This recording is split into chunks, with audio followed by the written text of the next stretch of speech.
করেন আর যাই করেন, আমাকে আপনাদের সামনে আসতে হবে, আপনারাই আমার বৈধতা। আমি দুঃখ প্রকাশ করছি যে এই জুলাই বিপ্লবের অগ্রসৈনিক জগন্নাথ বিশ্ববিদ্যালয়ের শিক্ষার্থীদের এখনো রাজপথে থাকতে হচ্ছে। অবশ্যই এটা আমাদের ব্যর্থতা যে এখনো শিক্ষার্থীদের রাজপথ থেকে কেন দাবি আদায় করতে হয়। আমি আন্তরিকভাবেই আহ্বান জানাবো, জগন্নাথ বিশ্ববিদ্যালয়ের প্রশাসনের দায়িত্ব ছিল তাদের শিক্ষার্থীদের এই সকল দাবি দেওয়া দ্রুত সময়ের মধ্যে বাস্তবায়ন করিয়ে নেওয়া।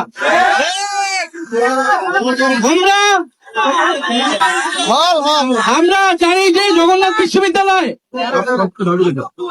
দীর্ঘদিন ধরেই তাদের যে প্রাণের দাবি, যে তাদের যে হল নির্মাণ এবং তাদের নতুন ক্যাম্পাস, দ্বিতীয় ক্যাম্পাস, সেই ক্যাম্পাসের জন্য তারা